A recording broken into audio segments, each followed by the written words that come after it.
নমস্কার, good evening. আমি ইলমাস সৈয়দ আর আপনারা দেখছেন হাল্লা বল। আচ্ছা, এসআইআর থেকে শুরু করে এই সমস্ত কিছু, এত ন্যারেটিভস, এত মন্দির মসজিদের রাজনীতি, হুমায়ুন কবিরের উচ্ছ্বাস, তার নতুন দল গঠন কিসের জন্য? ভোটের জন্য। এত গরম গরম কথাবার্তা মানুষের কিসের জন্য? ভোটের জন্য। তাই এবার 2026-এর ভোটের সবচেয়ে গুরুত্বপূর্ণ ব্রেকিংটা আজ ক্যালকাটা নিউজে 7টার সময়। Ladies and gentleman, the biggest breaking of 2026 here on your screens. Congress বলছে এবার আর জোটে নয়। On the speed please. Congress বলছে এবার আর জোটে নয়। 26-এ কংগ্রেস জোট নয়, বাম কংগ্রেস জোট নয়। 26-এ বাংলায় কি তাহলে কংগ্রেস একাই লড়বে? কারণ প্রদেশ কংগ্রেস সভাপতির খুবই ইঙ্গিতপূর্ণ মন্তব্য পাওয়া গিয়েছে। কংগ্রেস শক্তিশালী হচ্ছে, এখন কংগ্রেস একলা চলো পন্থা নিচ্ছে, এখন কংগ্রেস বাংলায় শক্তিশালী, বাংলার মানুষ চাইছে কংগ্রেস একাই লড়ুক, তাই কংগ্রেস এবার একাই লড়বে। ইঙ্গিতপূর্ণ মন্তব্য কংগ্রেস প্রদেশ কংগ্রেস সভাপতি শুভঙ্কর বাবুর।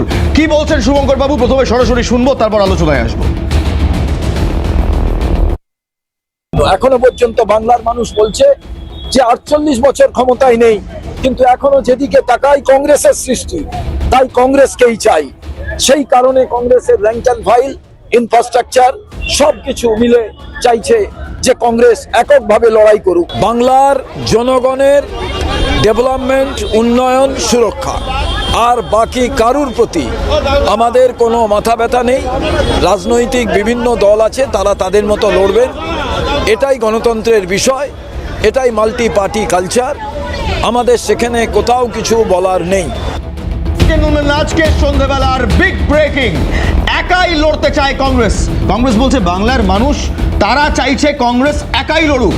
যেদিকে তাকাই 48 বছর ক্ষমতায় না থাকার পরেও শুধু কংগ্রেসের স্থাপত্য, কংগ্রেস জামানার সমস্ত নজির দেখতে পাচ্ছি। তাই প্রদেশ কংগ্রেস সভাপতির এই ইঙ্গিতপূর্ণ মন্তব্যের পর যেটা দাঁড়ায় সেটা হলো, তাহলে 26-এ কি একাই লড়বে কংগ্রেস? কারণ এই মুহূর্তে যদি একদম স্রেফ গণিত দেখি, একেবারে পাটিগণিত দেখি, কংগ্রেসের আসন আছে, বামেদের একেবারেই শূন্য। আর কংগ্রেস এখনো একাধিক জায়গায় শক্তিশালী। আমার সঙ্গে আর যারা আছেন, যারা আলোচনা করবেন, আসুন এক এক করে তাদের সঙ্গে পরিচয় করি। ভাস্কর সিংহ রায় তৃণমূল কংগ্রেসের সমর্থক রয়েছেন আমাদের সঙ্গে। নমস্কার ভাস্কর বাবু। শর্মিষ্ঠা দে বিজেপি মুখপাত্র রয়েছেন আমাদের সঙ্গে। চন্দন ঘোষ চৌধুরী কংগ্রেস মুখপাত্র আমাদের সঙ্গে রয়েছেন। ওয়েলকাম ব্যাক চন্দন দা, অনেকদিন পর। আর মহানন্দা কাঞ্জিলাল রাজনৈতিক বিশ্লেষক ভার্চুয়ালি রয়েছেন আমাদের সঙ্গে। আমি চন্দনদাকে দিয়ে শুরু করি। দের আয় পর দুরুস্ত আয়। একেবারে শুরুতে তোমাকে বলি, একটা পলিটিক্যাল আইডেন্টিটি যে কোনো পলিটিক্যাল পার্টির হওয়া উচিত তার নিজস্বতা। আর সেটা যদি 140তম জন্মদিবসে ভারতের জাতীয় কংগ্রেস হয়, আজকে ঠিক এই মুহূর্তে, আজকে আমি তোমাকে বলি, তোমরা যখন এখানে শুভঙ্কর বাবুর সাথে কথা বলছিলে, আমিও সেখানে ছিলাম। ইনফ্যাক্ট সেখানে ওই আজকে celebration of 140th year of জাতীয় কংগ্রেস, ন্যাশনাল কংগ্রেস, সেই অনুষ্ঠানে আমরা একটা জিনিস রিয়েলাইজ করি, 1885 সালে যেমন আমরা একা ছিলাম, তোমরা সকলেই জানো পলিটিক্যাল সিস্টেমটাই তৈরি হয়েছিল কংগ্রেস, এবং নেহেরুর ঔদার্যে তৈরি হয়েছিল কনস্টিটিউশনাল মাল্টি পার্টি সিস্টেম। যে সময়ের কথা বলছি, সেই সময় কংগ্রেসে কেউ যদি হারবার চেষ্টা করতেন, হারতে পারতেন না, তাকে হারানো হতো না। ঠিক তেমন একটি সময় দাঁড়িয়ে নেহেরু বলেছিলেন অপোজিশন ভয়েস দরকার, এবং সেই ভয়েসটাকে রেসপেক্ট করতে হবে, দ্যাট ইজ ডেমোক্রেসি। এই যে ক্লিয়ার কনসেপ্ট কংগ্রেস সেদিন কনস্টিটিউশনকে ইম্প্রোভাইজ করেছিল, তার রেজাল্ট আজকে বিজেপি ক্ষমতায়। কংগ্রেস মুখ ভারত, এরকম কথা বিজেপি বলতে পারে, যদিও বলা উচিত কিনা সেটা তাদের নির্দিষ্ট মরালিটির প্রশ্ন, কিন্তু তারা বলতে পারে this is democracy, beauty of democracy. এখানে দাঁড়িয়ে পশ্চিমবাংলার কংগ্রেস 48 বছর, এই 48 বছর 42 বছর আমারই কংগ্রেসে, এই 48 বছর ধরে সেন্সিটিভলি কংগ্রেস পার্টিটা করার পিছনে প্রধান কারণই তো সেই শর্তই তো আইডিওলজি। তোমাকে একটা জিনিস বুঝতে হবে, তুমি যে কোনো পার্টি যারা ক্ষমতায় থাকে তার আইডিওলজি অ্যাডজাস্টমেন্ট, প্রিন্সিপাল অ্যাডজাস্টমেন্ট হয় বা হতে পারে, কিন্তু যারা নিউট্রালি 48 বছর পশ্চিমবাংলায় ক্ষমতা নেই, কংগ্রেসের ঝান্ডা নিয়ে বিভিন্ন জায়গায় ছড়িয়ে আছে, একটা ব্লক তুমি দেখাতে পারবে না কংগ্রেস শূন্য ব্লক সারা বাংলা জুড়ে। সেখানে আমার প্রদেশ সভাপতি বলছেন কংগ্রেস একা লড়তে চায়, কারণ ওই মানুষটির জন্য যে প্রান্তিকভাবে লড়াই করে বেঁচে আছে সব দলের বিরুদ্ধে যারা ক্ষমতাশীল, ওই একটি পতাকাকে সামনে নিয়ে তারা কিছু পায় না। আর এখানেই আমার বাস্তব প্রশ্ন, যে আমরা নিউট্রালাইজেশন চাই, আমরা নিউট্রালাইজেশন, পলিটিক্যাল নিউট্রালাইজেশন। ইলমাস তুমি বুঝবে, তার কারণ আমাদের জোট ছিল, আমাদের জোট হয়নি, আবার আমাদের জোট ছিল।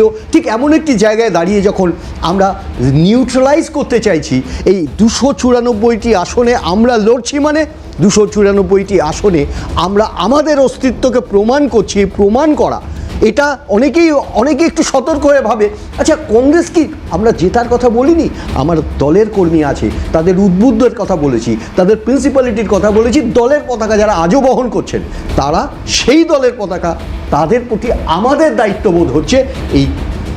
আমি এখানে চন্দনদা একটা কথা না বলেই নয়, আমি শুভঙ্কর বাবুর দ্বিতীয় মন্তব্যটি, মাল্টি পার্টি সিস্টেমের যে মন্তব্যটি, সেটা একবার শোনাবো আপনাদের। সেখানে উনি বলছেন আমাদের একটাই লক্ষ্য, তৃণমূলকে পরিবর্তন করতে হবে এবং বিজেপিকে আটকাতে হবে, নো ভোট টু বিজেপি। কার্যত নো ভোট টু বিজেপির কথা বলছেন প্রদেশ কংগ্রেস সভাপতি। এবং বিশ্বাস করুন, অনেক দিন পর প্রদেশ কংগ্রেস সভাপতির গলায় এমন বক্তব্য আমরা শুনলাম। আরও একবার আপনাদের শোনাবো দ্বিতীয় বক্তব্যটি, শুনুন। বাংলার জনগণের ডেভেলপমেন্ট, উন্নয়ন, সুরক্ষা, আর বাকি কারুর প্রতি আমাদের কোনো মাথা ব্যথা নেই। রাজনৈতিক বিভিন্ন দল আছে, তারা তাদের মতো লড়বেন, এটাই গণতন্ত্রের বিষয়, এটাই মাল্টি পার্টি কালচার। আমাদের সেখানে কোথাও কিছু বলার নেই। কংগ্রেস যদি লড়ে, শর্মিষ্ঠা দিয়ে আমি আপনার কাছে যাবো, তৃণমূল কংগ্রেসের কাছে পরে আসবো, কারণ তৃণমূল কংগ্রেস হয়েছে কংগ্রেস থেকে বেরিয়ে এসে কংগ্রেসের অনেক আইডিওলজি, মমতা বন্দ্যোপাধ্যায়ের অনেক আইডিওলজি মমতা বন্দ্যোপাধ্যায়ের মধ্যেও রয়েছে। কংগ্রেস এবং মমতা বন্দ্যোপাধ্যায়ের কাছাকাছি আসার তাও একটা জায়গা রয়েছে, যদিও উনি স্পষ্টভাবে বলে দিলেন যে ওদিকে যাবে না, অ্যাটলিস্ট ইন্ডিয়া অ্যালায়েন্সে তো তারা একসাথে রয়েছে। আমি আপনাদের কথা বলবো, আপনারা এই মুহূর্তে সর্বভারতীয়ভাবে যে খুব একটা ভালো আছেন তেমন কিন্তু নয়। অনেক রাজ্যে আপনাদের হাতছাড়া হয়েছে। বাংলাতে এই মুহূর্তে আজকের কথা যদি বলি, একটু পরেই আমরা সেই প্রসঙ্গে ঢুকবো, আপনাদেরই একজন সাংসদ রীতিমতো প্রধানমন্ত্রী, স্বরাষ্ট্রমন্ত্রী থেকে রাজ্যপাল, রাষ্ট্রপতি সবাইকে বাংলাদেশি, পাকিস্তানি তকমা দিয়ে দিচ্ছে। আপনাদের এসআইআর আপনাদেরই কামড়াতে আসছে।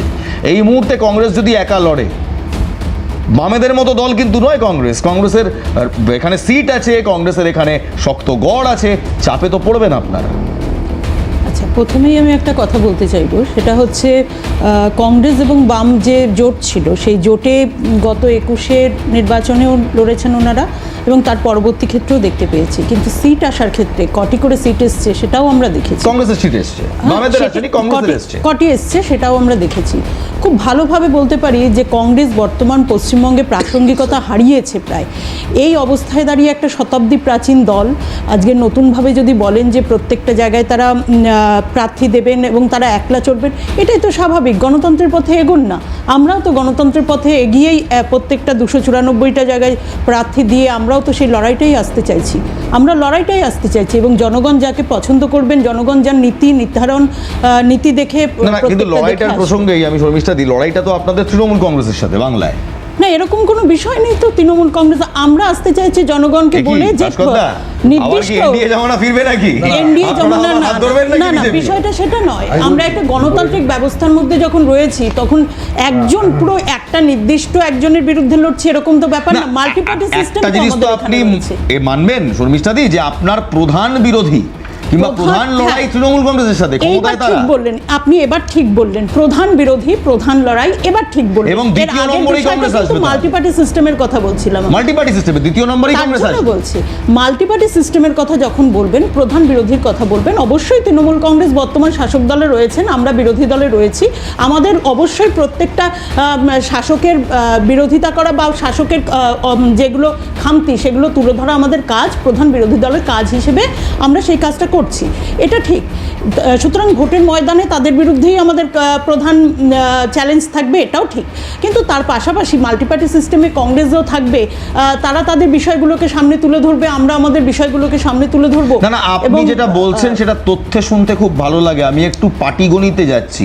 তৃণমূল কংগ্রেস আপনাদের প্রধান বিরোধী, আপনারা পুরো শক্তি নিয়ে ঝাঁপাবেন তৃণমূলের এগেনস্টে। এতদিন একটা ডিফাঙ্ক্ট কিংবা আমি বলবো একটা কম শক্তিশালী জোট আপনাদের উল্টো দিকে দাঁড়াতো, সেটা হচ্ছে আইএসএফ বাম কংগ্রেস জোট, যেখানে ভোট পার্শিয়ালি ডিভাইড হয়েও গিয়েও কিন্তু কোনো একদিকে যেত না। এবার কিন্তু যদি কংগ্রেস একলা চলে, যে ইঙ্গিতপূর্ণ মন্তব্য আমরা দেখতে পাচ্ছি, তৃণমূল কংগ্রেস এবং তারপরেই আপনাদের কিন্তু বিরোধিতার জায়গায় থাকবে কংগ্রেস। অর্থাৎ দুটো হেভিওয়েটকে এই কংগ্রেস কিন্তু ন্যাশনালি খুব একটা খারাপ ফল করেনি। 24-এর যদি আপনি ইলেকশন দেখেন, হ্যাঁ, আমরা অনেক দেখেছি। রাজ্যে এই কংগ্রেস আপনাদের হারিয়ে দিয়েছে। সেই কংগ্রেসকে সংখ্যাটা বাংলায় দেখুন। আপনাকে কাউন্টার করতে হবে কোথায়? সংখ্যাটা মালদার মতো দেখুন। জায়গায়, মুর্শিদাবাদের মতো জায়গায়, অবশ্যই। উত্তর দিনাজপুরের মতো জায়গায়, এমনকি উত্তর কলকাতার মতো জায়গায় যেখানে আপনারা নিজেদের পুরুলিয়ার মতো জায়গায়, উত্তর কলকাতার মতো জায়গায় যেখানে আপনারা নিজের প্রার্থী দিতে পারেননি, তৃণমূল থেকে প্রার্থী ভাঙিয়ে নিয়ে গিয়ে দিয়েছিলেন। না, এইরকম তৃণমূল থেকে প্রার্থী ভাঙিয়ে নিয়ে দিয়েছি এরকম ব্যাপার না। তাপস রায় কোন দলে ছিলেন? তাপস রায় ছিলেন, উনি স্বইচ্ছায় এসেছেন, স্বইচ্ছায় ব্যাপারটা তো একই দাঁড়ালো। হ্যাঁ, আপনাদের স্বইচ্ছায় নেটিভ আসাটা কেউ নেই। না, স্বইচ্ছায় আসাটা দল বিরোধী তো নতুন বিষয় নয়। দল আর পরিবর্তন করা, পার্নমিত্র দাদা চলে এলেন। দল পরিবর্তন করাটা তো একটা রাজনৈতিক মধ্যে এটা আপনারা একটা রাস্তা সচল দেখিয়েছিলেন, এখন হয়েছে। ওনারা নিয়ে যাচ্ছেন। না, আমি বলছি। বেশ, সর্বক্ষেত্রে। ভাস্কর দা। দেখুন, একটা কথা হচ্ছে পশ্চিমবঙ্গে রাজনীতিতে সবসময় দেখা গেছে দুটো দলের মধ্যেই লড়াই হয়। হ্যাঁ। আপনি প্রথম স্বাধীনতার পরে দেখুন, কংগ্রেস ছিল, সিপিএম, তার পরবর্তীকালে দেখা গেল যে সিপিএম তৃণমূল, এখন তৃণমূল বিজেপি। হ্যাঁ। 2011 সালে কংগ্রেসের সঙ্গে তৃণমূল ছিল, তারা সিট পেয়েছিল, কংগ্রেসের সঙ্গে অ্যালায়েন্স ছিল, অ্যালায়েন্স পরে ভেঙে যায়। 2016-তে সিপিএমের সঙ্গে তারা অ্যালায়েন্স করে এবং সেখানে সিপিএম কম সিট পায়, কংগ্রেস বেশি সিট পায়। হ্যাঁ। পরবর্তীকালে 2016-র পরে পশ্চিমবঙ্গে প্রধান বিরোধী শক্তি সেটা হয়ে আস্তে আস্তে উঠতে শুরু করলো বিজেপি। 2019-এর পরে 2019-এ আমরা দেখতে পেলাম যে পশ্চিমবঙ্গে ভোটটা শিফট হয়ে গেছে কংগ্রেস সিপিএম থেকে বিজেপির দিকে। তৃণমূলের ভোটের শতাংশ কিন্তু কমেনি এবং তারপরে পুরোপুরি যে ভোটটা তৃণমূলের বিরোধী, সেই ভোটটা সিপিএম এর থেকে, কংগ্রেসের থেকে চলে গেল বিজেপিতে এবং বিজেপি সমৃদ্ধ হয়ে উঠলো, সিট টিট পেল। এখন লড়াইতে কে কার বিরুদ্ধে, তার থেকেও বড় কথা ইলমাস, কে কার সঙ্গে। না, আমি একটা অন্য প্রসঙ্গে আসছি। যদি আমি একেবারে এই মুহূর্তে তো আইডিওলজির লড়াই আমি চলছে, আসছি। ন্যারেটিভের Natural ally টা আমি আপনার কাছে আসছি। বলিনি। ন্যাচারাল অ্যালাইতে কোথাও দেখছি আমি কংগ্রেস আর তৃণমূল এক। কংগ্রেস আর তৃণমূল কিন্তু একই সূত্রে গাঁথা। এক্স্যাক্টলি, এই জায়গাটা বলছি, আপনি লড়াইটা কার সঙ্গে করছেন এবং কার বিরুদ্ধে করছেন। হ্যাঁ। দেখুন, এই যে কংগ্রেস এককালে এই 55,000 তাদের কর্মী খুন হয়ে গেছে সিপিএম এর দ্বারা, তারপরে যারা কংগ্রেসের সমর্থক যখন ওই দেখছেন কংগ্রেসের পতাকার পাশে লাল পতাকা, তাদের মনস্তত্ত্ব তারা কি Exactly. এটা বুঝতে হবে। এক, দুই হচ্ছে, আমি মনে করি ন্যাচারাল লড়াই হচ্ছে কংগ্রেস আর তৃণমূল কংগ্রেস আর জাতীয় কংগ্রেস। এবারে দেখুন, দেখা যাচ্ছে যে কংগ্রেসের যে ব্যক্তি তৃণমূলকে আক্রমণ করছেন সিপিএমকে পাশে নিয়ে, যাদের জন্য তারা এসেছিলেন, যদিও লোকে বলে তৃণমূল কংগ্রেস কেন প্রতিষ্ঠা পেয়েছে, কারণ সিপিএম এর বিরোধিতা করার ক্ষেত্রে, সিপিএম এর বিরোধিতা করার ক্ষেত্রে কংগ্রেসের সঠিক ভূমিকা ছিল না।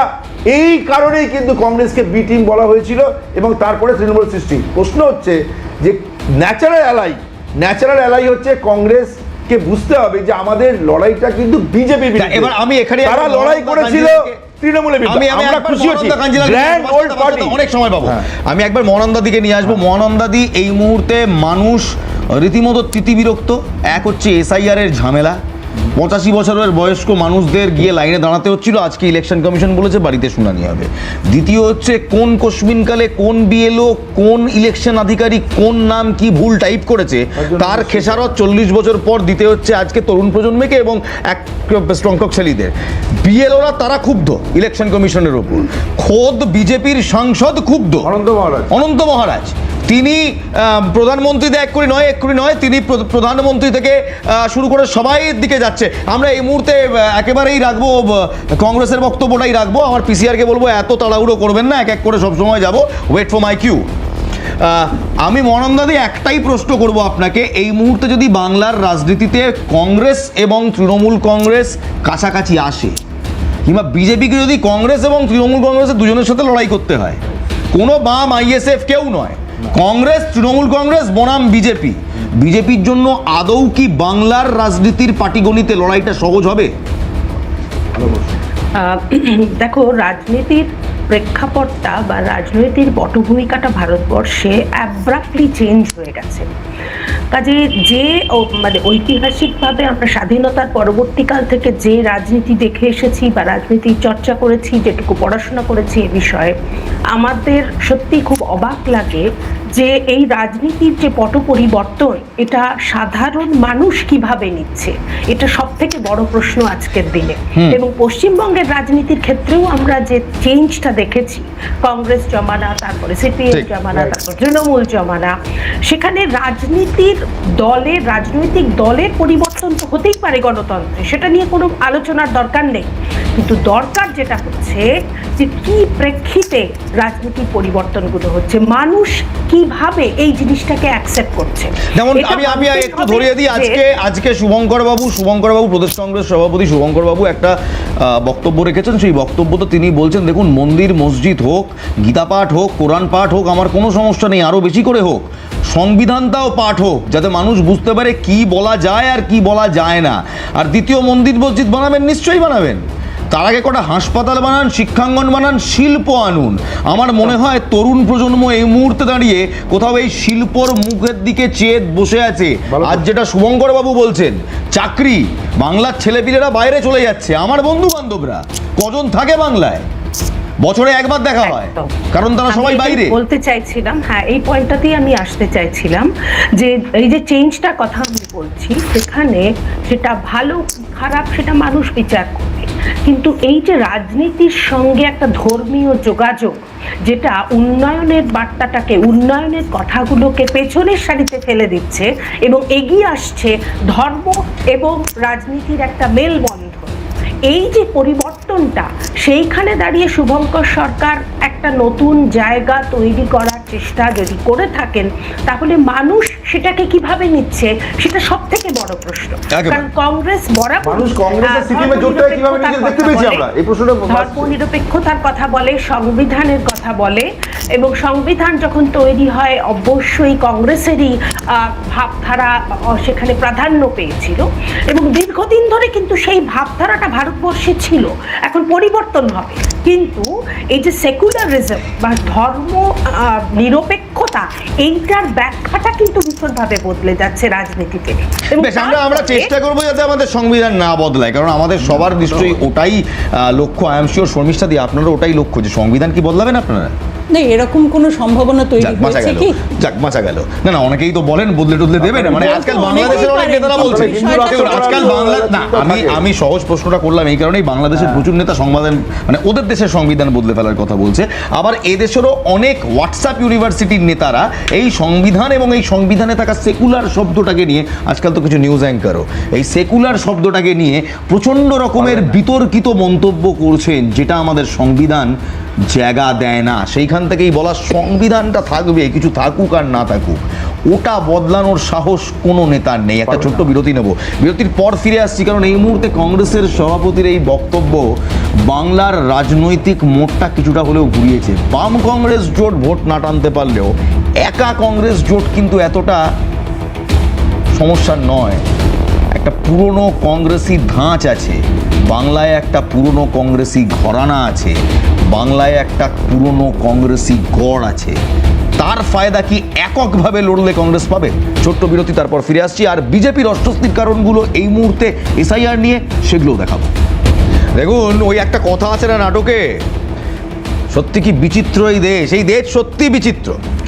যখন রোমান সম্রাট সিজার তিনি পম্পেকে হারিয়ে রোমে প্রত্যাবর্তন করেছিলেন, তখন সবাই বলেছিল পরিবর্তন এসেছে। তার সবচেয়ে ক্লোজ এড, সবচেয়ে কাছের মানুষ, তার শিবিরের লোক ব্রুটাস, তিনি কিন্তু জুলিয়াস সিজারকে টাইরেন্ট বলে তার পিঠে 32 বার ছুরির আঘাত করেছিলেন। Nobody else but he himself. নিজের শিবিরের লোক যখন গর্জে ওঠে এবং নিজের শিবিরের লোক যখন নিজের প্রশাসন কিংবা নিজের সরকারের বিরুদ্ধে মন্তব্য করে, তখন তার জোর, তার আঁচ আরও অনেক বেশি তীব্র হয়। আজ এই কথাটা বলছি কারণ ভারতীয় জনতা পার্টির এক সাংসদ, যার নাম অনন্ত মহারাজ, তিনি আজ যে ভাষায় বিজেপির একেবারে টপ নেতৃত্ব, সর্বশ্রেষ্ঠ কিংবা সর্বোচ্চ নেতৃত্ব, প্রধানমন্ত্রী, স্বরাষ্ট্রমন্ত্রী এবং এই রাজ্যের রাজ্যপাল, যিনি বিজেপির অবভিয়াসলি একজন ছিলেন আগে, কিন্তু এই মুহূর্তে কনস্টিটিউশনাল রোলে রয়েছেন, দ্রৌপদী মুর্মু, তিনিও আবার বিজেপির খুবই কাছের লোক, এই মুহূর্তে কনস্টিটিউশনাল রোলে রয়েছেন, তাদের 4 জনকে যে ভাষায় আক্রমণ করলেন, সেটা দেখে কোথাও আজকে বিজেপি বলছে এত্তু ব্রুতে, দেন ফল সিজারটা হবে কিনা সেটা সময় বলবে, মানুষ বলবে। আগে অনন্ত মহারাজ কি বলেছেন শোনাবো। ক্যাম্প বানাবে, অর্গানাইজারদের নাম উঠে নেই ওদের রাখবে, প্রমাণ করবে তোমরা কোন দেশি দেয় ঠেকার দেশি। আরে আমাদের টাকার মানুষের প্রমাণটা কাজ করবে, যেগুলার হাতত খাতা কলম ওলে তো বাংলাদেশি, ওলে তো পাকিস্তানি, শুধু পাকিস্তান থেকে যাচ্ছে। রাষ্ট্রপতি পাকিস্তানি, বাংলাদেশি, প্রধানমন্ত্রী বাংলাদেশি পাকিস্তানি, রাজ্যপাল পাকিস্তানি বাংলাদেশি। প্রমাণপত্রটা কাজ দেখবে, সংবিধানে কয়া আছে, ওই সংবিধানের চেয়ারটা কাজ বসবে। ঠাকুরদার 14 পুরুষের এটা ভিটা, এটা নিবৃত নমা, এটা উজ্জ্বল।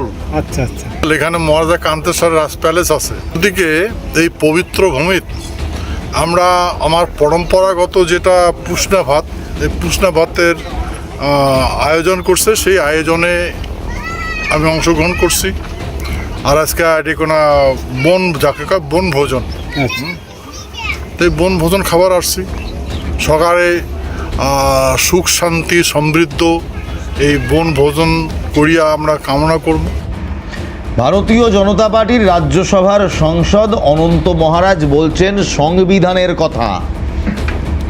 অনন্ত মহারাজ বলছেন, বিজেপি সাংসদ বলছেন সংবিধানের কথা, এবং বলছেন প্রধানমন্ত্রী থেকে স্বরাষ্ট্রমন্ত্রী এরা সব বাংলাদেশি, সব পাকিস্তানি। শর্মিষ্ঠাদি, এত্তু ব্রুটে, এটাই তো আজকে বলবেন আপনি, এর বাইরে তো আর কিছু বলার নেই। আপনার নিজের দলের নিজের লোক এই বক্তব্য রাখছে। যেটা বলবো, উনি মন্তব্য করেছেন, নিজস্ব মন্তব্য করেছেন। কেন করেছেন জানেন তো? এসআইআর আর ডিটেনশন ক্যাম্পের মন্তব্যে, মানে এসআইআর থেকে আপনারা যে বলছিলেন রোহিঙ্গা বাংলাদেশি তৃণমূলের ভোট কাটবে, এ তো আপনার দলের সাংসদ খেপে গেছে। আমাকে একটু বলতে দিন। এসআইআর বিষয়টা সম্পূর্ণ সাংবিধানিক একটা বিষয়, আপনারা নিশ্চয়ই জানেন। আপনারা যে সংবিধান কথা বলছেন, সেই সংবিধানকে মর্যাদা দিয়ে সেই সংবিধানকে রক্ষা করবার জন্যই এসআইআর। কারণ এসআইআর যদি স্বচ্ছ নির্বাচক তালিকা তৈরি করতে পারে, সেই স্বচ্ছ নির্বাচক তালিকার মাধ্যম দিয়ে, ভোটের মাধ্যম দিয়ে যে সরকার আসবে সে চলবে। তা সংবিধানের এই অংশটাকে আমরা তো অস্বীকার করতে পারি না। আর বিজেপির কথায় এসআইআর হচ্ছে এরকম নয়। বিষয়টা সাংবিধানিক পদ্ধতিতে হচ্ছে, এবং এর আগে 12 বার হয়ে গেছে, 13 বার চলছে। আমি একটু চন্দনদাকে আনবো। আমি আসবো আপনার কাছে। চন্দনদারা গতকালকেই এটা নিয়ে বড় মর্মে বড় জিনিসপত্র, এবং অভিষেক বন্দ্যোপাধ্যায়ও বলেছে আমি আসবো, সেই বক্তব্যেও আসবো। কিন্তু এসআইআর কেন হচ্ছে? একজন ব্রাজিলিয়ান মডেল, তিনি 22 জায়গায় কিভাবে প্রার্থী হলেন, ভোটার হলেন, মাফ করবেন, ভোটার হলেন, সেই জিনিস ভোট চুরি সমস্তটা আপনাদের ব্লুপ্রিন্ট ছিল, একটু বলবেন? ইন্টারেস্টিং ফ্যাক্ট, এখনো পর্যন্ত 8টা এসআইআর হয়েছে, তার মধ্যে একটা এসআইআর হয়েছে বাজপেয়ীজির সময়, এবং তারপরে এইটা হচ্ছে 9th টাইম। আমি ইন্টেন্সিভ রিভিশনের কথা বলছি না, আমি এসআইআরের কথা, special intensive special. Interesting fact হচ্ছে, আমরা বারবার বলছি 2002 কেন, যে প্রসঙ্গটা অনন্ত মহারাজে তুললেন 2002 কেন। আমার প্রশ্নটা হচ্ছে কতগুলো ফ্যালাসি এখানে সামনে চলে এসছে। 1 নম্বর ফ্যালাসি হচ্ছে 2002-এর কনটেক্সটে তুমি যদি বিচার করো, তাহলে 2001-এ ছিল জনগণনা। তোমাকে বুঝতে হবে 31 সাল থেকে প্রতি 10 বছরের জনগণনা 2011 পর্যন্ত হয়েছে, 2021-এ হয়নি। You never know what is the size of your population. মানে তুমি যে কাজটা করছো ভোটারের, তারা তো নাগরিক হবে, তারা সেই নাগরিকত্বের কতজন মানুষ যারা ভারতীয়, তুমি এটা প্রমাণ করতে পারো নি। মানে 2000 প্রতি, আমি যদি খুব ভুল না করি, 10 বছর অন্তর অন্তর জনগণনা হয়। 2011-তে যখন জনগণনা হয় তখন ইউপিএ 2 সরকার, 2014-তে ইউপিএ 2 সরকার সরে যায় এবং এনডিএ 1 আসে। Interesting fact. এবং তারপর থেকে আর জনগণনা হয় অ্যাবসলিউটলি। 2 নম্বর প্রশ্নটা হচ্ছে, এবং তোমাকে আমি বলছি পপুলেশন সাইজ না জানলে তুমি তো কিছুতেই রেগুলেট করতে পারবে না। এসআইআর এর প্রথম শর্তটাই বিঘ্নিত। সুতরাং বাজপেয়ীজির সময় যেটা হয়েছিল সেটা কিন্তু মোদিজির সময় হয়নি। দ্বিতীয় প্রশ্নটা হচ্ছে যে টাইম ফ্যাক্টর। তুমি মনে রাখতে পারো 2005 মহারাষ্ট্র এবং অরুণাচল প্রদেশে বলা হয়েছিল, তখন এসআইআর ছিল না, আইআর ছিল। ইন্টেন্সিভ রিভিশনটা হবে না এই দুটো রাজ্যে, তার কারণ that is poll bound. Ethically এটা হওয়া সম্ভব না, তার কারণ আপনি ওখানে এক্সক্লুশন ইনক্লুশন করবেন, ভোটার সিস্টেমটা বিঘ্নিত হবে। সেটা কিন্তু বিহারে প্রমাণ করে দিয়েছে। বিহারে একই সময়ে, I mean that is a poll bound state, তাকে কিন্তু প্রমাণ করে দিয়েছে সেটা করবে, দ্যাট ইজ আ ভায়োলেশন। তৃতীয় নম্বর হচ্ছে স্প্যান অফ টাইম। তুমি দেখেছো অনেকের আত্মহত্যা ইত্যাদিতে দুঃখজনক ঘটনা। তার কারণটা হচ্ছে একটুটুকু সময়ের মধ্যে তারা এই রিসার্জেন্সটা করবার চেষ্টা করেছিলেন, যেটা ব্যাকফায়ার করেছে, পরে তাকে এক্সটেন্ড করতে হয়েছে, যেটা আমরা শুরু থেকে বলে এসেছি। আর ফোর্থ পয়েন্ট, ভেরি ইন্টারেস্টিং পয়েন্টটা হচ্ছে যে আমি তোমাকে সব মেনে নিলাম গণতন্ত্রের স্বার্থে, তো আজকে শর্মিষ্ঠা দেবীরা যা বলছে সবই গণতন্ত্র। আর যদি গণতন্ত্রই হয়, নির্বাচন কমিশনের ইলেকশন হলো না কেন?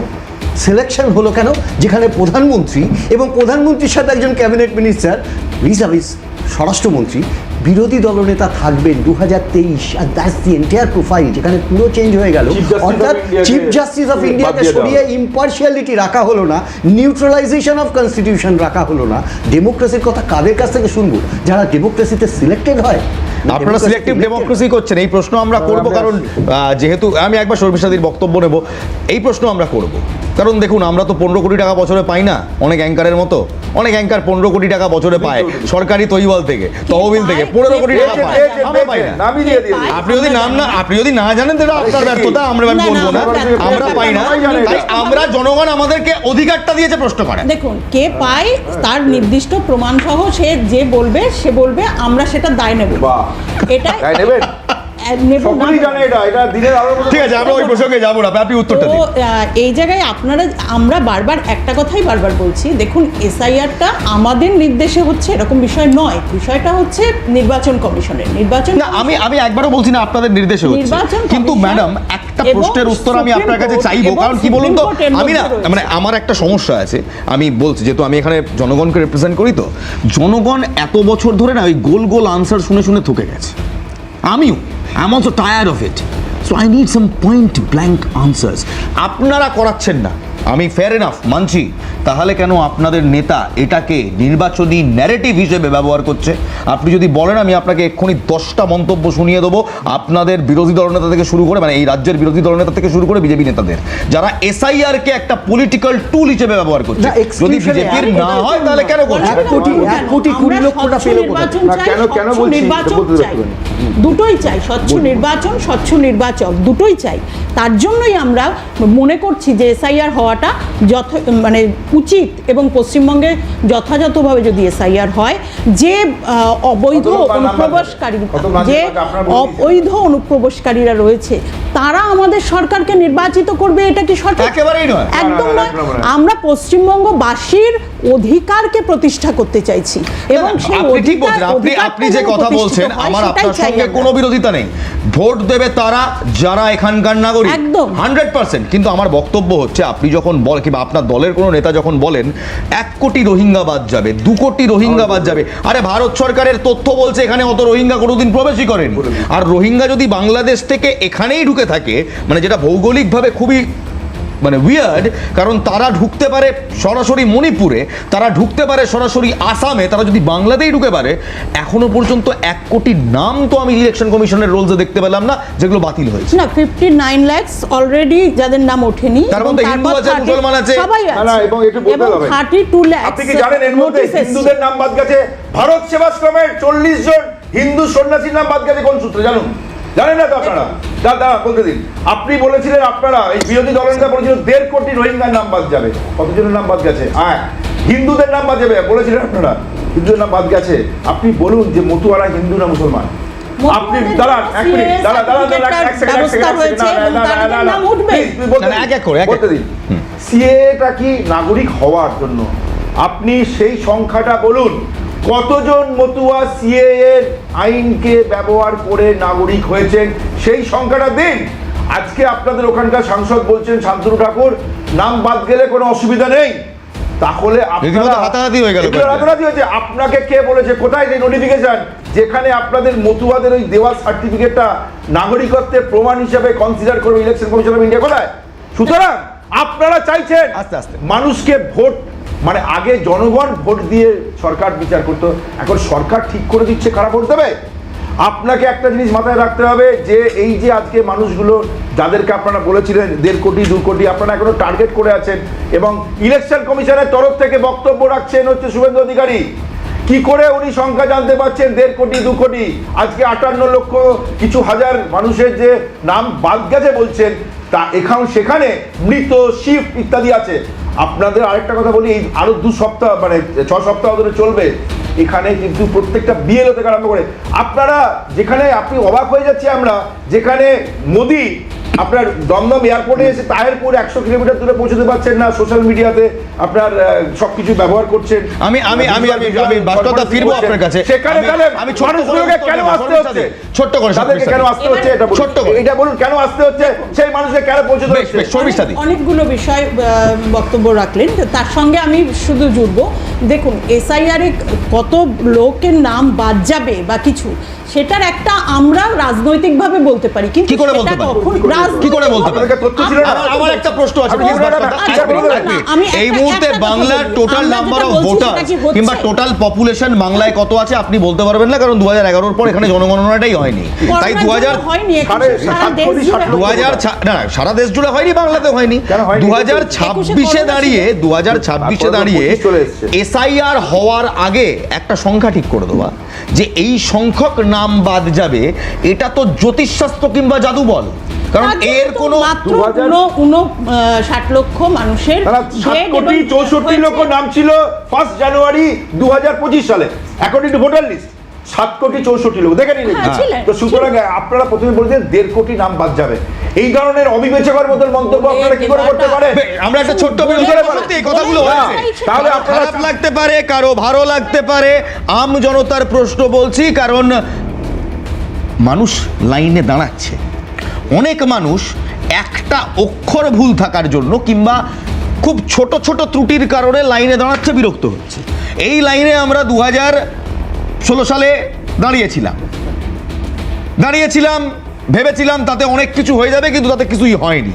ধুরন্ধর সিনেমা তো আর নোটবন্দিকে প্রমাণ করবে না, কারণ ধুরন্ধর সিনেমার শুরুতেই লেখা আছে this is a work of fiction, not fact. And আমরা এখানে ফ্যাক্টস নিয়ে ডিল করি, and facts are telling me people are not happy. Facts ছাড়ুন, খোদ অনন্ত মহারাজ বিজেপির সাংসদ তিনি বলে দিচ্ছেন ভারতীয় জনতাবাদী সাংসদরাই খুশি নয়। কতজন নাগরিক হতে পেরেছেন? তাহলে সমস্যা তো রয়েছে। এই সমস্যাটার সমাধান কোথায় হবে? একটা ছোট্ট বিরতির পর ফিরে আসছি, কোথাও যাবেন না, দেখতে থাকুন হাল্লা বল। অনেক অভিযোগ এতক্ষণ তৃণমূল, কংগ্রেস এনাদের পক্ষ থেকে বিজেপির বিরুদ্ধে হয়েছে। আমি বিজেপির শর্মিষ্ঠাদির কাছ থেকে জানতে চাইব কি বলবেন। অভিযোগ তো একটা নয়, উদ্দেশ্য প্রণোদিতভাবে এসআইআরকে রাজনৈতিক হাতিয়ার করা, এসআইআরের আগে একটা সংখ্যা ঘোষণা করে দেওয়া, মানুষের মধ্যে ভয় তৈরি করা, এই সমস্ত অভিযোগ আজকে বিরোধী দল কিংবা রাজ্যের শাসক দল এবং বাকি বিরোধী দল তারা আপনাদের বিরুদ্ধে করছে, কি বলবেন? যতই অভিযোগ করা হোক না কেন, এসআইআর পদ্ধতি এবং ইলেকশন কমিশন নিজের গতিতেই তারা কাজ করছে, কোনো প্রশ্ন নেই। এটা বক্তব্যই নয়, এটা প্রশ্নই নয় ম্যাডাম। প্রশ্ন ছিল আপনারা এসআইআর যেটা একটা গণতান্ত্রিক পদ্ধতি, একটা সাংবিধানিক পদ্ধতি, সেটা শুরু হওয়ার আগে কিভাবে কোন জাদু বলে একটা সংখ্যা বলে দিলেন? আমরা জাদু বলে বলছি না, বিষয়টা হচ্ছে দেখুন, যেভাবে অনুপ্রবেশকারী, যেভাবে আপনার চারপাশে একটুখানি দেখলেই বুঝতে পারবেন ডেমোগ্রাফিক চেঞ্জ, এবং অন্যান্য জায়গায় আমরা যেটা দেখতে পাচ্ছি চোখের সামনে ভিজিবল হচ্ছে, আমরা তার উপর ভিত্তি করে। তাহলে ম্যাডাম আমি আপনাকে বলবো, as per government of India record সবচেয়ে বেশি অনুপ্রবেশ কিন্তু বাংলায় হয়নি, হয়েছে আসামে। কিন্তু বাইরে যেখানেই আপনি যাবেন এবং যেখানে অনুপ্রবেশকারীরা ধরা পড়ছে, সেখানে রেশন কার্ড এবং ভোটার কার্ড বা আধার কার্ড যেখানেই ধরা পড়ছে, সেখানে পশ্চিমবঙ্গের নাম কেন বলতে পারেন? এটা বেশিরভাগ জায়গায় সেটাই দেখা যাচ্ছে। এখানে তো আপনাদেরও একটা বক্তব্য আছে ভাস্কর দা, এবং বসবাসের ঠিকানা হিসেবে পশ্চিমবঙ্গ। আমরা জানতাম আধার কার্ডের ওই বারাসাত না বসিরহাটে কোন এক জাকিরদা ছিলেন না, কে ধরা পড়েছে, কে কোথায় কাট করেছে আমি জানি না। আমি বলতে চাইছি এসআইআর করার সময় রোহিঙ্গা কতজন ধরা পড়েছে এই সংখ্যাটা উনি বলবেন, বাংলাদেশি কতজন ধরা পড়েছে এটা বলবেন। ইলেকশন কমিশন এক বিহারের ক্ষেত্রেও একই কথা বলেছিলেন, রোহিঙ্গা বাংলাদেশি, সারা দুনিয়া নাকি এসআইআর হচ্ছে বাংলাদেশি আর রোহিঙ্গাদের চলে। এটাতে কি হয়েছে, কি হয়েছে? একজন বাঙালি হিসাবে আমি বাংলা ভাষায় কথা বলতে নর্থ ইন্ডিয়াতে ভয় পাচ্ছি। আমাকে জুয়েল রানা বাংলা ভাষায় কথা বলার জন্য তাকে ওখানে পিটিয়ে মেরে দেওয়া হয়েছে মুর্শিদাবাদের। আপনি দেখুন রামনারায়ণ বাগেল, সে আজকে কোথাকার বাসিন্দা, ছত্তিশগড়ের বাসিন্দা, কেরালায় তাকে পিটিয়ে মেরে দিল বাংলাদেশি সন্দেহে। তার মানে বাংলাদেশি কথাটা, এবং বলছে বাংলাদেশি ভাষা, সে কিন্তু বাংলা চেনে না। আপনাকে বেশি দূর যেতে হবে না, আমি আজকে এই যে আপনারা ধীরে ধীরে এক সেকেন্ড ধীরে ধীরে এই গিরিরাজ সিং, কেন্দ্রীয় মন্ত্রী গিরিরাজ সিং বলে কেন্দ্রীয় মন্ত্রী গিরিরাজ সিং বলছে ভোটের লোভে বাংলাকে বাংলাদেশ বানাতে চান। সারা ভারতের মমতা বন্দ্যোপাধ্যায় ভোটের লোভে বাংলাকে বাংলাদেশ বানাতে চান। কেন্দ্রীয় মন্ত্রী গিরিরাজ সিং আজকে বলছেন বাংলাদেশের মানুষ মমতার কারণে এখানে আসছে, মমতার ওপর ভরসা করেন। আমরা বাংলা দেখুন। কথা বলতে মানুষ ভয় পাচ্ছে। है सत्ता के लिए बंगाल को बांग्लादेश बनाना चाहती है। एक तरफ बांग्लादेश में हिंदुओं पे अत्याचार हो रहा है, दूसरे तरफ ममता बनर्जी बांग्लादेशी घुसपैठी और रोहिंग्या को नौकरी दे रहे हैं। इस पर जांच होनी चाहिए और उसको हटानी चाहिए। इसके लिए ममता बनर्जी को ही एक अनाउंस करना चाहिए, लेकिन वो करेंगी नहीं। वोट की लालच में बांग्लादेशियों का मुख्यमंत्री बनना चाहती है। এবার এখানেই আমার একটা প্রশ্ন, মমতা বন্দ্যোপাধ্যায় শর্মিষ্ঠা দিয়ে আপনারও মুখ্যমন্ত্রী, আমারও মুখ্যমন্ত্রী, আপনিও বাংলাদেশি নন, আমিও বাংলাদেশি নই। এই বাঙালি সত্তায় যদি কোনো উত্তর ভারতীয় মন্ত্রী এসে এরকম কথা বলে, আপনার বাঙালি সত্তায় আঘাত লাগে কিনা আমি জানি না, আপনি ওই দল করেন বলে, আমার তো লাগে না। আমরা বাঙালি মানে বাংলাদেশি এই কথাটা বলা হচ্ছে না। বাঙালি বাংলাদেশি এখন আপনি বাংলায় কথা বললে লোকে বলছেন বাংলাদেশি। না, বাংলায় কথা বললে বাংলাদেশি হবে। জুয়েল রানা কি বাংলাদেশি ছিল? জুয়েল রানা, সোনালী খাতুন কি বাংলাদেশি ছিল? তাদেরকে আপনারা বাংলাদেশে পাঠিয়েছেন, জুয়েল রানাকে পিটিয়ে মেরেছেন। শুনুন ওই রকম বাংলা ভাষায় কথা বলার জন্য বাংলাদেশি না, বাংলা ভাষায় কথা বলার জন্য তাহলে অপরাধ কি? তাহলে বাংলাদেশি আমরা ছিল? তো বাংলায় কথা বলছি। তারা কি বাংলাদেশি ছিল? আপনারা দুজন একটু শান্ত হন, আমি একটু চন্দনদার কাছে যাবো। চন্দনদা, আমি স্পষ্ট শুনলাম, দরকার হলে আমি আরেকবার ওই বক্তব্যটা শোনাতে পারি। মমতা বন্দ্যোপাধ্যায় বাংলাদেশিদের মুখ্যমন্ত্রী হতে চান। মমতা বন্দ্যোপাধ্যায় পশ্চিমবাংলার মুখ্যমন্ত্রী, তিনি আবারও বাংলার মুখ্যমন্ত্রী হতে চান। আমি যদি খুব ভুল না করি 26-এ দাঁড়িয়ে এই বক্তব্যের থেকে যদি আমি একটা পার্লেন্স টালি যে মুখ্যমন্ত্রী মমতা বন্দ্যোপাধ্যায় বাংলাদেশিদের মুখ্যমন্ত্রী হতে চান, আমার প্রশ্ন কেন্দ্রীয় এই মন্ত্রীকে এবং বাংলার মানুষকে যে আমরা কি তাহলে বাংলাদেশি? না, একটা জিনিস তোমাকে এখানে বুঝতে হবে একেবারে শুরুতেই, যদি বাংলাদেশি মুখ্যমন্ত্রী হতে চান তাহলে তো বাংলা ভারতবর্ষের পার্ট এন্ড হবে, তা না হলে তো মুখ্যমন্ত্রী হবেন না, তাহলে প্রধানমন্ত্রী হবেন। বাংলাদেশকে মিলিয়ে দিতে হয়। আমার মনে হয় গিরিরাজ সিংজি এরকম আলপটকা মন্তব্য বহুবার করেছেন, আমি ভেরি সিরিয়াসলি নিই না, আমি আরো বেশি সিরিয়াসলি নিই। আর তোমাকে নিতে হবে, তার কারণ কনস্টিটিউশনাল পজিশনে আছে। কিন্তু ওনার ওই 100 দিনের কাছ থেকে আজ পর্যন্ত ওনার যে ভূমিকা, অন্তত বাংলার মানুষে উনি খুব অ্যাকসেপ্টেড নন, এটা স্বাভাবিক। এবং আমার সম্ভবত এই এত বড় মন্তব্য করার পরেও বিজেপি বোধহয় সম্ভবত ওনাকে এন্টারটেন করবেন না একজন স্টার ক্যাম্পেনার হিসেবে, তার কারণ ওনার বহু বাংলা বিরোধী মন্তব্য আছে। দ্বিতীয় প্রশ্ন যদি করেন আমরা কাউন্টার করব। দ্বিতীয় প্রশ্ন, তোমাকে একটা জিনিস পরিষ্কারভাবে বুঝে নাও, আমি তোমাকে আরেকটি ইনফরমেশন দিই। শুভঙ্কর সরকার মহাশয়ের একটা স্টেটমেন্ট তুমি দেখবে, আমরা মুখ্যমন্ত্রীর কাছে আবেদন করেছি যেখানে যেখানে বাংলা নিপীড়ন হয়, এবং এটা আমি বহু ক্ষেত্রে এর আগেও বলেছি, বাঙালির নিপীড়ন হোক, সর্বদলীয় একটা টিম তৈরি করুন। কারা অ্যাটেন্ড করবেন না আলাদা ব্যাপার, সেখানে যান, আপনি বোঝবার চেষ্টা করুন গ্রাউন্ড রিয়ালিটি। আজকে সেটা বোঝবার চেষ্টা করছেন না বলে তাদের স্টেটগুলোতে হচ্ছে কোথায়? ওড়িশাতে, মধ্যপ্রদেশে, দিল্লিতে, হরিয়ানায় হচ্ছে কোথায়? আর তার ভিত্তি হচ্ছে বাঙালি।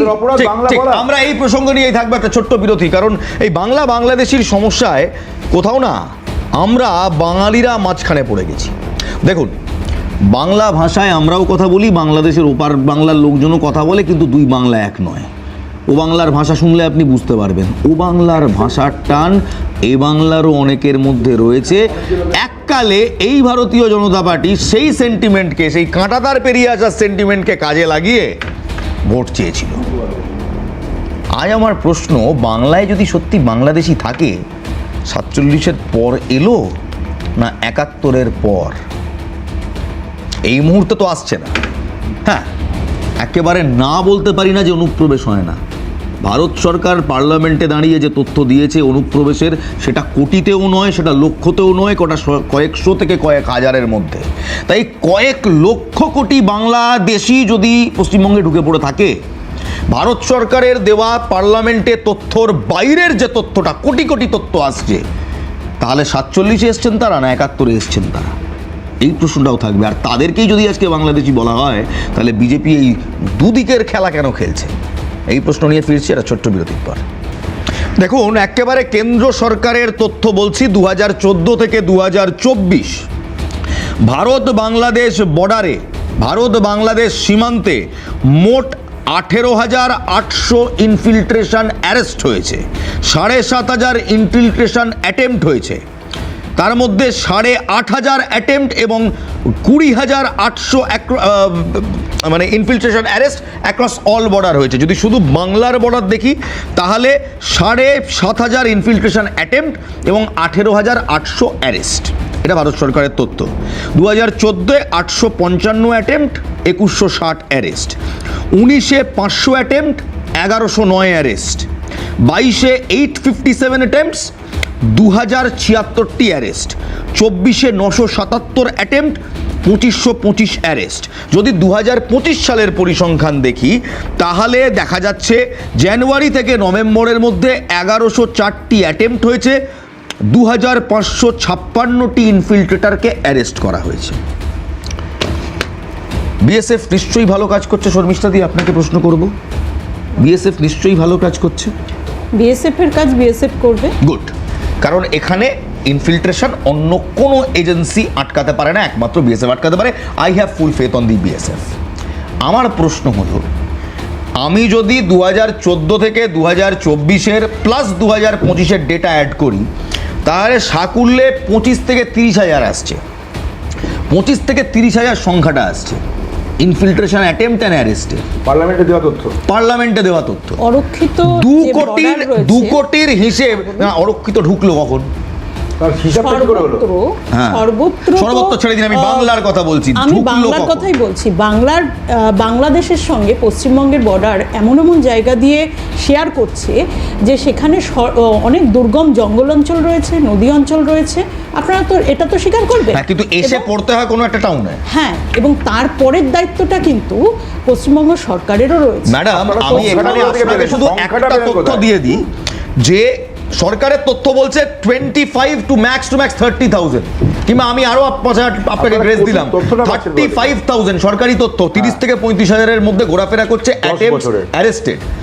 যদি 2 কোটি মানুষ ওপার থেকে এপার চলে আসে, ওটাকে একটা এক্সুডাস বলা হয়, মাস এক্সোডাস। ওটা চোখে পড়বে। 2 কোটি মানুষ কোনো একটা সীমান্ত দিয়ে হেঁটে চলে আসছে, এমন তো হতে পারে না। না, আমি কিছু আপনি আমাকে লজিক্যালি আজকে একটু বোঝান, কারণ আমি 2 কোটি মানুষের হিসেবটা জানতে চাই। আমরা সবাই জানতে চাই। আপনার কাছে তথ্য থাকলে প্লিজ দিন, প্লিজ দিন। এই 2 কোটি মানুষ যদি কোনো বর্ডার থেকে হেঁটে হেঁটে আসে, ওটাকে মাস এক্সোডাস বলে। ওটা দেখা যাবে, ওটা স্পট হবে, আমাদের স্যাটেলাইটে স্পট হবে, কিংবা ওটা থার্মাল জিওথার্মাল ইমেজিং স্পট হবে। আমাদের দেশের পশ্চিমবঙ্গ সরকার লোকানোর চেষ্টা করলেও ভারত সরকার সামনে 20% অফ দ্য পপুলেশন, 2 কোটি মানে বেঙ্গলের পপুলেশন। আমরা সেই 20% বাঙালি পপুলেশন যদি 2014 পর কিংবা 2011 পর আপনাদের কথায় বাংলায় ঢুকে থাকে, আপনি আমায় সংখ্যাটা দেখান। আমরা বাংলাদেশ থেকে যারা আসছেন তাদের দুটো ভাগে বলছি, এক অনুপ্রবেশকারী এবং শরণার্থী। আপনারা বলছেন আইনে এরকম বলা নেই, আইনে এরকম বলা নেই। বলছি তো, কারণটা বলছি। দেখুন, দ্বিজাতি তত্ত্বের উপর ভিত্তি করে বাংলাদেশ এবং সবটাই তো বুঝলাম, আমার পাকিস্তান মনে আছে 2 কোটি রোহিঙ্গা এবং বাংলাদেশের হিসেব আপনারা দিয়েছেন। আজকে দেখুন, রোহিঙ্গা বলতে যদি আপনি বাংলাদেশিদের বোঝান তাহলে তো মুশকিল। আপনারাই বলেন রোহিঙ্গা আলাদা, আপনারাও রোহিঙ্গা এবং বাংলাদেশি আলাদা। আমরা বলতে চাইছি যে বাংলাদেশ থেকে যারা ওখানকার সংখ্যাগরিষ্ঠ কিন্তু ভারতের মধ্যে ঢুকে পড়ছেন, পশ্চিমবঙ্গের বর্ডার ইউজ করছেন, এটা ঘাঁটি করে সারা ভারতে নানান জায়গায় ছড়িয়ে পড়ছেন, এই যে অবস্থা তৈরি হয়েছে, তারা তো এই দেশে তাদের থাকার দরকার নেই। তারা তো তাদের তথ্যটা পাচ্ছেন কোথা থেকে? এটাই তো প্রশ্ন। কোথা থেকে পাচ্ছেন তথ্যটা পাচ্ছেন কোথা থেকে? আপনি একটা ফোন করে গল্প করে দিলেন, এত লোক ঢুকে গেছে, 2 কোটি লোক রোহিঙ্গা ঢুকে গেছে। না, রোহিঙ্গা কথা ঢুকেছে, আপনার রোহিঙ্গা সংখ্যাটা বলুন। রোহিঙ্গার কথাই বল, ম্যাডাম আলাদা। আপনারা রোহিঙ্গা বলছেন তো, global Rohingya population Total population 2.8 to 3 million, মানে 28 লাখ থেকে 30 লাখ। আপনি আর বলছেন 1 কোটি কোটি রোহিঙ্গা লোক দেখাচ্ছেন রোহিঙ্গা আপনি। এর কোনো কথা হলো? শুনুন, রোহিঙ্গা বাংলাদেশে যেমন আছে না, না, সেরকম global রোহিঙ্গা পশ্চিমবঙ্গ- বলছি, সারা রোহিঙ্গারা বিশ্বে- মায়ানমার থেকে ম্যাডাম, বাংলা ঢুকবে কি করে? মায়ানমার থেকে আসছে। কি করে মায়ানমার বাংলার খুব সঙ্গে border নেই? বাংলাদেশ। প্লিজ, আমরা তথ্য নিয়ে কথা বলি তো, হ্যাঁ, সেটাই ফিকশনে বলছি, বিশ্বাস করি না। না। গ্লোবাল রোহিঙ্গা পপুলেশন এই মুহূর্তে দাঁড়িয়ে 30 লক্ষ। 2.8 to 3 মিলিয়ন, মানে 28 লাখ থেকে 30 লাখ। গ্লোবাল মানে সারা বিশ্বে রোহিঙ্গা পপুলেশন। আপনারা বলছেন 2 কোটি রোহিঙ্গা এবং বাংলাদেশি। এবার আপনি বলুন, মানে 1.5 কোটি নাম নাকি বাদ যাবে? পপুলেশন বাংলায় আপনারা বলেছিলেন 1.5 কোটি নাম বাদ যাবে এসআইআর শুরুর সময়। কোটি রোহিঙ্গা বাংলায় এ কথা বলা হচ্ছে না। তাহলে কত রোহিঙ্গা বাংলাদেশি। বাংলায়? রোহিঙ্গা নির্দিষ্ট আর করে যদি 2 আমরা কোটি, আচ্ছা ঠিক আছে, বেশ, সংখ্যার কোনো কিছু গোটা নেই। রোহিঙ্গা পপুলেশন বাংলায় নয়, ঠিক আছে, বেশ, বোঝা গেল। তাহলে এই 2 কোটির মধ্যে আপনি যাদের বাংলাদেশি পপুলেশন বলছেন এখানে ঢুকেছে, 2014 থেকে 2025-এর সরকারি তথ্য বলছে মাত্র 30,000। বাকি 1,99,70,000 এর হিসেবটা কে দেবে? আপনারা যদি মনে করেন যে যদি কি এখানে বলেন যে জানেন না। শুধুমাত্র বর্ডার রয়েছে এবং বর্ডার দিয়েই শুধুমাত্র এছাড়া প্রবেশ কোনো করছে। বর্ডার ছাড়া কোথাও আর কিভাবে ঢুকবে? এখান থেকে কি মাটির তলা দিয়ে ঢুকবে? অরক্ষিত বর্ডার গুলো রয়েছে অরক্ষিত সেই- border বিএসএফ দিয়েও যদি কোনো ঢোকে, অরক্ষিত বর্ডার নেই, ওটা mass সেখানেও exodus কিন্তু তার হয়। দেখে অরক্ষিত না, border রয়েছে। অরক্ষিত বর্ডার বলে কিছু হয় না। চন্দন দা, অরক্ষিত সেখানে না border না অরক্ষিত অবশ্যই বর্ডার বলে কিছু হয় না, আছে। সেখানে অবশ্যই সার্ভেলেন্স থাকে, আছে। ক্যামেরা থাকে, না না ক্যামেরা থাকে। ফর সেকেন্ড সেখানে ভাস্কর, fencing নেই। একটা জিনিস দেখো, একটা জিনিস পরিষ্কার। আমি তোমাকে এর আগের স্পেলে যেটা বলছিলাম যে ইসিআই ইলেকশন কমিশনের যে স্টেটমেন্ট, সেই স্টেটমেন্ট আসার আগে বিরোধী দলনেতা বলে দিলেন 1,20,00,000 মানুষ এখান থেকে বিতাড়িত হবে। দ্বিতীয় হচ্ছে সাইজ অফ পপুলেশন স্ট্যাটিস্টিক্সটা তো বুঝতে হবে। তোমাকে দেখতে হবে যে বাংলাদেশের সাথে আমাদের যে বর্ডার লাইন অরক্ষিত, যে প্রসঙ্গটা হচ্ছে অরক্ষিত, 522 কিলোমিটার। ইউ আন্ডারস্ট্যান্ড, যেখানে নাগাল্যান্ড সব থেকে বেশি বর্ডার শেয়ার করে, এবং তারপরে Mizoram and Manipur with Burma, Myanmar, এবং রাইখান প্রদেশ থেকে তারা বাংলাদেশে আসার থেকে অনেক বেশি ইজি ইন্ডিয়াতে ঢোকা, ঠিক। যদি ইন্ডিয়াতে ঢোকে ওখানে, না হলে শরণার্থী হিসেবে বাংলাদেশ। আমি শুধু একটাই তথ্য দেব, শর্মিষ্ঠাদি যে অসুরক্ষিত কিংবা আনফেন্সড বর্ডারের কথা বলছেন, দেখুন এই মুহূর্তে একেবারে সেন্ট্রাল মানে গভর্নমেন্ট মিনিস্ট্রি অফ হোম অ্যাফেয়ার্সের আনক্লাসিফাইড তথ্য বলছি, 112.78 কিলোমিটার বর্ডার রয়েছে, যেটা নন ফিজেবল। 456 কিলোমিটার রয়েছে যেখানে বর্ডার দেওয়া সম্ভব, কিন্তু বর্ডার নেই। এই 456 কিলোমিটার শুনতে বড় লাগে, কিন্তু আদতে কিন্তু বড় নয়। এখান থেকে যদি 1.5 কোটি বাংলাদেশি ঢোকে at any point of time, 1.5 কোটি বাংলাদেশি ঢুকছে, তো একদিনে তো নয়, 10 বছরে ধরে নিন 1.5 কোটিকে আপনি 10 দিয়ে 15 লাখ, একদিনে করুন। নয়। 15 লাখ, 15 লাখ যদি বছরে ঢোকে, মানে মাসে সেটা 1 লাখের কমায় বেশি। যাবে। কি বলছেন, না, না, কোন না। হিসাব আসছে না। হিসেব এইভাবে তো করা যাবে না, কারণ কিভাবে দীর্ঘদিনের মানে এটা জাস্ট বিষয়টা। একটা ফ্যাক্ট ফিগার ছিল নাকি আপনারা 47 এবং বলার 71 বলে শরণার্থীদেরও দীর্ঘদিনের বাংলাদেশি বলে দেখিয়ে বিষয়। দিচ্ছেন? দীর্ঘদিনের ম্যাডাম, বিষয়। সহজ প্রশ্ন, বিষয়টা শেষ প্রশ্ন, দীর্ঘদিনের। আপনারা কি এই 1.5 কোটি বলুন 2 কোটি ফিগার যেটাই আপনারা ফ্লোট করেছিলেন, সেটা ভেবেচিন্তে করেছিলেন, নাকি 47 আর 71-এর শরণার্থীদেরও আপনারা বাংলাদেশি বলে দাঁড়িয়ে একটা ছোট্ট কথা বলে, এই 23 এই যে 58,000 বাদ গেছে, please. আমরা তো নির্দিষ্ট করে দেখতেই পেয়েছি এসআইআর এর 59 লাখ অলরেডি অফ হয়েছে, এবং তারপর 32 লাখের নোটিশ এসেছে। সেগুলো তো যারা মৃত non-map- voter, unmap voter. non-map, 23 না, যেগুলো 23 লাখ unmapped হচ্ছে voter, মৃত সেগুলোই ভোটার। এসছে। এর পরের অংশটা এই দুটোকে যোগ করুন, দেখুন প্রায় 1 কোটির না কাছাকাছি। না না না, কি বেশ, ভাস্কর দা, এই জায়গাটাই প্রায় 1 দেখুন, একটা কোটির কথা বলছি যে এই যে কাছাকাছি কতগুলো নাম বাদ গেছে, এখন অব্দি 58 লাখ, তো তার মধ্যে 23 লক্ষ ভোটার মৃত।